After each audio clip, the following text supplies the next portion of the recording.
ਤੁਹਾਡੇ ਸਾਹਮਣੇ ਹੈ ਕਿ 13 ਫਾਲੇ ਆ ਤੇ ਟਰੈਕਟਰ ਵੇਖ ਲਓ ਆ ਕਿਵੇਂ ਆ ਜ਼ਮੀਨ ਤੇ ਨਾ ਇਹਦੇ ਵਿੱਚ ਆ ਸੂਡੇ ਵਗੈਰਾ ਅੜਦੇ ਨੇ ਤੇ ਟਰੈਕਟਰ ਭੱਜਿਆ ਫਿਰਦਾ ਨਾ ਧੂਆਂ ਮਾਰੇ ਨਾ ਕੁਝ ਲੋਡ ਹੀ ਨਹੀਂ ਲੈ ਰਿਹਾ। ਰਿਕਮੈਂਡ ਕਰਾਂਗੇ ਜ਼ਿਮੀਂਦਾਰ ਭਾਈਆਂ ਨੂੰ ਕਿ ਇਹ ਤੁਸੀਂ ਇਸਤੇਮਾਲ ਕਰੋ। ਦੂਸਰੇ ਹੱਲ ਨਾਲੋਂ ਇਹਦਾ ਤੇਲ ਦਾ ਖਰਚਾ ਹਾਫ ਹੈ, ਟਰੈਕਟਰ ਲੋਡ ਨਹੀਂ ਲੈਂਦਾ, ਹਾਫ ਖਰਚਾ ਹੈ, ਇਹਦੀ ਰਿਪੇਅਰਿੰਗ ਕੋਈ ਨਹੀਂ ਫਿਰ। ਬਿਲਕੁਲ। अस्सलाम वालेकुम दोस्तों, अपना चैनल पीके यूट्यूब चैनल च खुश आमदीद दोस्तों। अज असी मौजूद हाँ जी दीपालपुर दे विच 385 है जी 2025 मॉडल ग्रीन। पिछे है जी मल्टी लेजर सलूशन वालियां दी नई ठोस हल 13 फाले हल है तो ठोस जी तुहानूं पता ही है ये नाल चीजल का भी काम देंदी है तो नाल हल का भी काम देंदी। तो ये जी चल रहा अगे 385 25 मॉडल तो ठोस हल तुहानूं पता जी 7 फाले हुंदी है ना, 7 फाले वो भी ट्रैक्टर की जान कढ़ लेंदी। लेकिन यह चेक करो जी ऐसी तकनीक दे नाल ये हल तैयार की गई है कि ना ट्रैक्टर लोड पैंदा है, बिल्कुल आसानी नाल चेक करो ट्रैक्टर चल रहा है। तो दूसरी गल ये है कि जिहड़े स्प्रिंगां वाली हुंदी सी आए दिन स्प्रिंग डिग पिया, आ मसला आ गया। ये भाजी कोई स्प्रिंग का खतरा कोई नहीं, तो एक दफ़ा लो तो सारी जिंदगी ली आसानी। चेक करो फुल भाई इस टाइम थले फुल जोर ना लगी, चेक करो फुल डूंगी। तो चेक करो जी ट्रैक्टर चलाई फिरदा बिल्कुल ईजी। ग्रीन है जी 385। ये तुहानूं अजे दी परफॉर्मेंस चेक करवा रहे हैं फील्ड दे विच। ये जी मल्टी लेजर वाले नए तो नित नए डिज़ाइन के औजार साढ़े जिमींदारां लई मुतारफ करवा रहे हैं। तो उन्हां दा ये मूँह बोलदा सबूत है जिहड़ा तुसीं देख रहे हो। कोई बंदा सोच नहीं सकता कि ये सोलिड हल्लां भी जिहड़ियां ने स्प्रिंगां तो बगैर भी जिमींदार चलाउणगे 13 फाले 85 हार्स पावर ट्रैक्टर के पिछे। लो जी तुहाडे सामने ही है दुध दा दुध पानी दा पानी। भाई उन्होंने गलबात करांगे जिवें कि तुसीं परफॉर्मेंस भी देखी है, असीं तो देख के हैरान हो गए। बाकी भाई उन्होंने गलबात करांगे कदों तो इस्तेमाल कर रहे हैं, इन्हां दा की इहदे बारे फीडबैक है। अस्सलाम वालेकुम जी। वालेकुम सलाम भाई जान की हाल जी? ठीक ठाक हो? शुक्र अल्लाह दा। भाई की नाम जी अपना? सनाउल्लाह। ते केड़ा इलाका आ? सोबाराम तहसील दीपालपुर जिला उकाड़ा। ठीक हो गया भाजी। स्पैशली सानूं दसो हल बारे, असीं ते बड़ी दूरों देखण आए हैं। मैं चलो चलदी देख के आने आ।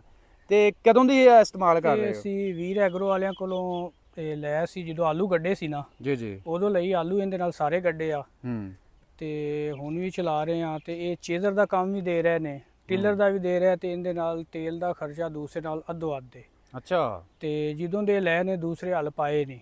ਹਾਂ ਕਿਵੇਂ ਤੇਲ ਦਾ ਖਰਚਾ ਅੱਧੋ ਅੱਧ ਆ ਜਾਂਦਾ? ਇਹ ਲੋਡ ਥੋੜਾ ਲੈਂਦਾ ਟਰੈਕਟਰ ਇਹਦੇ ਤੇ। ਇਹ ਬਗੈਰ ਸਪਰਿੰਗਾਂ ਤੋਂ ਇਹ ਤੇ ਬਣੇ ਇਸ ਤਰ੍ਹਾਂ ਦੇ ਹੋਏ ਕਿ ਲੋਡ ਥੋੜਾ ਲੈਂਦਾ ਟਰੈਕਟਰ। ਕੀ ਹਿਸਾਬ ਕਿਉਂਕਿ ਜਿਵੇਂ ਤੇ ਤੁਹਾਨੂੰ ਪਤਾ ਠੋਸ ਹਾਲ ਤੇ 7 ਫਾਲੇ ਵੀ ਟਰੈਕਟਰ ਦੀ ਜਾਨ ਕੱਢ ਲੈਂਦੀ ਤੇ ਇਹ 13 ਫਾਲੇ ਵੀ ਨਹੀਂ। ਤੁਹਾਡੇ ਸਾਹਮਣੇ ਹੈ ਕਿ 13 ਫਾਲੇ ਆ ਤੇ ਟਰੈਕਟਰ ਵੇਖ ਲਓ ਆ ਕਿਵੇਂ ਆ ਜ਼ਮੀਨ ਤੇ ਨਾ ਇਹਦੇ ਵਿੱਚ ਆ ਸੂਡੇ ਵਗੈਰਾ ਅੜਦੇ ਨੇ ਤੇ ਟਰੈਕਟਰ ਭੱਜਿਆ ਫਿਰਦਾ ਨਾ ਧੂਆਂ ਮਾਰੇ ਨਾ ਕੁਝ ਲੋਡ ਹੀ ਨਹੀਂ ਲੈ ਰਿਹਾ। ਹਾਂ ਬਾਕੀ ਨੇ ਤਾਂ ਜ਼ਿਮੀਂਦਾਰ ਸਪਰਿੰਗ ਪਵਾ ਕਦੇ ਕਿਤੇ ਡਿੱਗ ਪਿਆ ਕਦੇ ਕਿਤੇ ਡਿੱਗ ਪਿਆ। ਸਪਰਿੰਗਾਂ ਵਾਲੇ ਦੀ ਰਿਪੇਅਰਿੰਗ ਬੜੀ ਹੈ।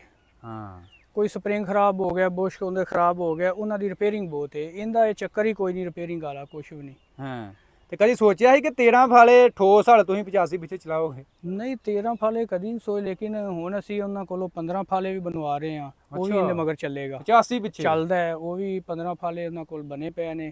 ਹੁਣ ਅਸੀਂ ਆਲੂ ਗੱਡਾਂਗੇ ਤੇ 15 ਫਾਲੇ ਟਰੈਕਟਰ ਮਗਰ ਉਹ ਵੀ ਪਾਵਾਂਗੇ, ਯਾਨੀ ਕਿ ਤੁਸੀਂ ਇਹਨੂੰ ਖਿੱਚੇਗਾ, ਆਰਾਮ ਨਾਲ ਚਲਾਏਗਾ। ਹਾਂ ਜਿਵੇਂ ਤੁਸੀਂ ਇਹਨੂੰ ਚਲਾਇਆ ਵਾ ਇਹਨੂੰ ਬਿਲਕੁਲ ਈਜ਼ੀ ਚਲਾਉਣ ਡਿਆ ਉਹ 15 ਫਾਲੇ ਵੀ ਬੜਾ ਈਜ਼ੀ ਚਲਾਏਗਾ। ਉਹਦੇ ਨਾਲ ਇਹ ਕਿ ਹੋਰ ਤੁਹਾਡੀ ਬੱਚਤ ਹੋ ਜਾਏਗੀ, ਹੋਰ ਤੇਲ ਦੀ ਬਚਤ ਹੋ ਜਾਏਗੀ ਸਾਡੀ। ਹਾਂ ਤੇ ਕਿਵੇਂ ਤੁਹਾਨੂੰ ਹਾਲਤ ਬਾਰੇ ਕਿਵੇਂ ਪਤਾ ਲੱਗਾ?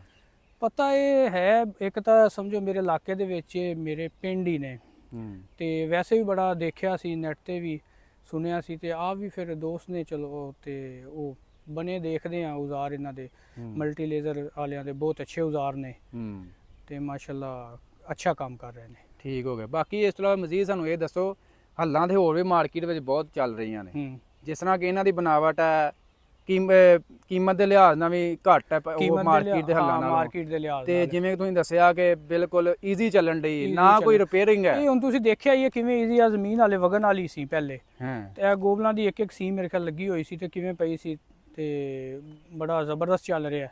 तुहाडे सामने ट्रैक्टर लोड नहीं लै रहा सी। बाकी आओ जी हल तुहानूं नाल पिछे जाके तुहानूं दिखालदे आ कि ऐसी इहदी बनावट है उस हिसाब नाल भाजी इहदे ते ਦੇਖੋ ਨਾ ਉਹ ਬੰਦਾ ਜੱਜ ਕਰ ਸਕਦਾ ਕਿ ਇਹ ਚੀਜ਼ਲ ਦਾ ਵੀ ਕੰਮ ਦਿੰਦੀ ਹੈ। ਹਾਂ ਨਾਲ ਚੀਜ਼ਰ ਦਾ ਵੀ ਕੰਮ ਦੇ ਰਹੀ ਨਾ, ਵੇਖੋ ਤੁਸੀਂ ਚੀਜ਼ਰ ਵੀ ਇਸ ਤਰ੍ਹਾਂ ਹੀ ਹੁੰਦਾ ਬਣਿਆ, ਗਹਿਰਾਈ ਇਹ ਤਕਰੀਬਨ ਇੰਨੀ ਕੀ ਹੁੰਦੀ ਹੈ ਚੀਜ਼ਰ ਦੀ ਵੀ, ਇਹ ਨਾਲ ਚੀਜ਼ਰ ਦਾ ਕੰਮ ਵੀ ਆਮ ਹਾਲ ਨਾਲੋਂ ਇਹਦੀ ਗਹਿਰਾਈ ਜ਼ਿਆਦਾ ਹੈ। ਆਮ ਹਾਲ ਨਾਲੋਂ ਇਹਦੀ ਗਹਿਰਾਈ ਜ਼ਿਆਦਾ ਹੈ। ਕੁੜਾਈ ਹੋਵੇ ਉਹੀ ਜਾਨ ਕੱਢਦੇ ਉਹ ਟਰੈਕਟਰ ਦੇ 5 ਇਹ ਹੀ ਹੁੰਦਾ, 5 ਜਾਂ 7 ਹੁੰਦਾ ਹੈ, ਤੇ ਲੇਕਿਨ ਉਹ ਟਰੈਕਟਰ ਬੜਾ ਔਖਾ ਚੱਲਦਾ ਉਹਦੇ ਤੇ, ਔਖਾ ਚੱਲਦਾ ਉਹਦੇ ਨਾਲ। ਤੇ ਇਹ ਬਾਕੀ ਭਾਜੀ ਮਜ਼ੀਦ ਇਹ ਦੱਸੋ ਕਿ ਇਹ ਆਪਣੇ ਇਲਾਕੇ ਦੇ ਵਿੱਚ ਜਿਸ ਤਰ੍ਹਾਂ ਤੁਹਾਨੂੰ ਪਤਾ ਹੈ ਆਪਣੀ ਉਹੀ ਹੋਣੀ ਆਮ ਨਵਾਤੀ ਹੱਲ, ਹਾਂ ਤੇ ਤੁਸੀਂ ਪਹਿਲੀ ਦਫਾ ਹੀ ਇਹ ਆਪਣੇ ਇਲਾਕੇ 'ਚ ਲਿਆਏ ਹੋ? ਹਾਂ ਸਾਡੇ ਕੋਲ ਹੀ ਆਈ ਪਹਿਲੀ ਦਫਾ, ਬਾਕੀ ਹੁਣ ਲੋਕ ਲੈ ਰਹੇ ਨੇ ਵੇਖ ਕੇ, ਸਾਨੂੰ ਵੇਖ ਕੇ ਚੱਲ ਰਹੀ ਸਾਡੇ ਦੇਖ ਕੇ ਹੋਰ ਆਸੇ-ਪਾਸੇ ਵਾਲੇ ਆਂਢੀ ਗੁਆਂਢੀ ਲੈ ਰਹੇ ਨੇ। ਤੇ ਆਖਰੀ ਵਾਰ ਇਹ ਹੈ ਕਿ ਜ਼ਿਮੀਂਦਾਰਾਂ ਨੂੰ ਰਿਕਮੈਂਡ ਕਰਦੇ ਆ ਜਿਹੜੇ ਹੁਣ ਦੂਸਰੇ ਹੱਲਾਂ ਚਲਾ ਰਹੇ ਨੇ? ਅਸੀਂ ਇਹੀ ਰਿਕਮੈਂਡ ਕਰਾਂਗੇ ਜ਼ਿਮੀਂਦਾਰ ਭਾਈਆਂ ਨੂੰ ਕਿ ਇਹ ਤੁਸੀਂ ਇਸਤੇਮਾਲ ਕਰੋ, ਦੂਸਰੇ ਹੱਲ ਨਾਲੋਂ ਇਹਦਾ ਤੇਲ ਦਾ ਖਰਚਾ ਹਾਫ ਹੈ, ਟਰੈਕਟਰ ਲੋਡ ਨਹੀਂ ਲੈਂਦਾ, ਹਾਫ ਖਰਚਾ ਹੈ, ਇਹਦੀ ਰਿਪੇਅਰਿੰਗ ਕੋਈ ਨਹੀਂ, ਫਿਰ ਬਿਲਕੁਲ ਰਿਪੇਅਰਿੰਗ ਆ, ਸਪਰਿੰਗਾਂ ਵਾਲਾ ਮਸਲਾ ਹੀ ਕੋਈ ਨਹੀਂ, ਸਪਰਿੰਗ ਵਗੈਰਾ ਵਾਲਾ ਜਿਹੜਾ ਉਹ ਬਹੁਤ ਰਿਪੇਅਰਿੰਗ ਮੰਗਦੇ, ਇਹਦੀ ਰਿਪੇਅਰਿੰਗ ਹੀ ਕੋਈ ਨਹੀਂ। ਇਹ ਸਮਝਦੇ ਹੋ ਕਿੰਨੀ ਹਾਲ ਦੀ ਉਮਰ ਹੋਣੀ, ਲਾਈਫ ਕਿੰਨੀ ਹੋਏਗੀ ਇਹਦੀ? ਮੈਂ ਕਹਿੰਦਾ ਕਿ ਇਹਦੀ ਅਨਲਿਮਿਟਿਡ ਲਾਈਫ ਕਹਿ ਸਕਦੇ ਹਾਂ, ਦਾਦਾ ਦੇ ਤੇ ਪੋਤਾ ਹੰਡਾ ਹੈ, ਅਨਲਿਮਿਟਿਡ ਹੈ ਇਹਦੀ, ਜਿਸ ਤਰ੍ਹਾਂ ਦਾ ਹੈ ਆ। ਤੇ ਬਾਕੀ ਕੀ ਕਹਿਣਾ ਚਾਹੋਗੇ ਮਲਟੀ ਲੇਜ਼ਰ ਵਾਲੇ ਸੋਲੂਸ਼ਨ ਵਾਲਿਆਂ ਨੂੰ, ਕੀ ਕਹਿਣਾ ਚਾਹੋਗੇ ਜਿਨ੍ਹਾਂ ਨੇ ਆ ਭਾਈ ਔਜ਼ਾਰ ਪਾਕਿਸਤਾਨ ਦੇ ਵਿੱਚ ਲੈ ਕੇ ਆਏ? ਮਲਟੀ ਲੇਜ਼ਰ ਵਾਲੇ ਮੈਂ ਤੁਹਾਨੂੰ ਅੱਗੇ ਵੀ ਦੱਸਿਆ ਮਾਸ਼ਾਅੱਲਾ ਬਹੁਤ ਜ਼ਬਰਦਸਤ ਔਜ਼ਾਰ ਬਣਾ ਰਹੇ, ਉਹਨਾਂ ਦੇ ਕਿਰਾਏ ਵੀ ਬਹੁਤ ਜ਼ਬਰਦਸਤ ਨੇ। ਇਹ ਹੋ ਗਿਆ ਉਹਨਾਂ ਦਾ ਰੂਟਾਵੇਟਰ ਹੋ ਗਿਆ, ਉਹ ਵੀ ਇਸਤੇਮਾਲ ਕਰ, ਉਹ ਵੀ ਬਹੁਤ ਜ਼ਬਰਦਸਤ ਹੈ, ਉਹਨਾਂ ਦੇ ਔਜ਼ਾਰ ਮਾਸ਼ਾਅੱਲਾ ਬੜਾ ਜ਼ਬਰਦਸਤ ਬਣਾ ਰਹੇ ਨੇ ਉਹ। ਹਾਂ ਠੀਕ ਹੋ ਗਿਆ ਭਾਈਜਾਨ, ਬਹੁਤ ਮਿਹਰਬਾਨੀ। ਆਖਰੀ ਗੱਲ ਇਹ ਹੈ ਅੱਗੇ 385 ਜੇ ਇਹ ਗ੍ਰੀਨ ਸਕੀਮ ਚੋਂ ਨਿਕਲਿਆ ਜੀ? ਹਾਂ ਇਹ ਗ੍ਰੀਨ ਸਕੀਮ ਚੋਂ ਨਿਕਲਿਆ ਸੀ। ਕੀ ਕਹਿਣਾ ਚਾਹੋਗੇ ਹਕੂਮਤ ਨੂੰ ਇਹਦੇ ਬਾਰੇ? ਇਹ ਮਾਸ਼ਾਅੱਲਾ ਬੜਾ ਗੌਰਮੈਂਟ ਨੇ ਬੜੇ ਅੱਛੇ ਟਰੈਕਟਰ ਦਿੱਤੇ, ਜਿਹੜੇ ਆਪਾਂ ਦੂਸਰੇ ਲੈ ਰਹੇ ਹਾਂ ਉਹਨਾਂ ਨਾਲੋਂ ਅੱਛੇ ਆ ਗੌਰਮੈਂਟ ਨੇ ਦਿੱਤੇ। ਅੱਛਾ ਹਾਂ 10 ਲੱਖ ਸਬਸਿਡੀ ਦਿੱਤੀ ਕਿਸਾਨਾਂ ਨੂੰ ਗੌਰਮੈਂਟ ਨੇ, ਤੇ ਬਹੁਤ ਅੱਛੇ ਨੇ ਟਰੈਕਟਰ ਬੜੇ। ਫਿਰ ਫੇਸ 2 ਸ਼ੁਰੂ ਹੋਣ ਵਾਲਾ? ਹਾਂ ਫਿਰ ਹੋਣ ਵਾਲਾ ਇਨਸ਼ਾਅੱਲਾ, ਫਿਰ ਸ਼ਾਇਦ ਨਿਕਲੇ ਆਵੇ। ਤੇ ਜ਼ਿਮੀਂਦਾਰਾਂ ਲਈ ਕੋਈ ਅੱਛਾ ਕੰਮ ਹੋ ਰਿਹਾ ਕਿ? ਹਾਂ ਹੋ ਰਿਹਾ, ਜ਼ਿਮੀਂਦਾਰਾਂ ਲਈ ਅੱਛਾ ਕੰਮ ਹੋ ਰਿਹਾ। ਵੇਖੋ ਨਾ ਇਹ ਟਰੈਕਟਰ ਨਿਕਲਿਆ, ਉਹ ਸਟੈਂਡ ਸਾਡੇ ਲੱਗੇ, ਸੋਲਰ ਸਾਡਾ ਨਿਕਲਿਆ, 10 ਲੱਖ ਉਹ ਸਬਸਿਡੀ ਸਾਨੂੰ ਮਿਲੀ ਹੈ, 10 ਲੱਖ ਇਹਦੇ ਤੇ ਮਿਲ ਗਈ ਸਬਸਿਡੀ, ਉਹ ਸਟੈਂਡ ਲੱਗੇ ਪਏ ਸੋਲਰ, ਕੱਲ ਪਰਸੋਂ ਫਿੱਟ ਹੋ ਜਾਏ। ਇਹ ਮੈਰਿਟ ਤੇ ਮਿਲੀ ਜੇ ਜਾਂ ਕੋਈ ਸਿਫਾਰਿਸ਼? ਨਹੀਂ ਸਿਫਾਰਿਸ਼ ਫੁਰਸ਼ ਵਾਲਾ ਇਹਦੇ ਵਿੱਚ ਕੋਈ ਚੱਕਰ ਨਹੀਂਗਾ, ਜ਼ਿਮੀਂਦਾਰਾਂ ਦੇ ਤੇ ਇਹ ਮੈਰਿਟ ਤੇ ਮਾਈਂਡ ਦੇ ਵਿੱਚ ਪਰ ਸਿਫਾਰਿਸ਼ਾਂ ਨਹੀਂ, ਸਿਫਾਰਿਸ਼ ਵਾਲਾ ਇਹਦੇ ਵਿੱਚ ਕੋਈ ਚੱਕਰ ਹੀ ਨਹੀਂ ਹੁੰਦਾ, ਇਹ ਮੈਰਿਟ ਤੇ ਆ ਸਿਰਫ, ਹਾਂ ਸਾਰਾ ਮੈਰਿਟ ਤੇ ਨਿਕਲ ਰਿਹਾ।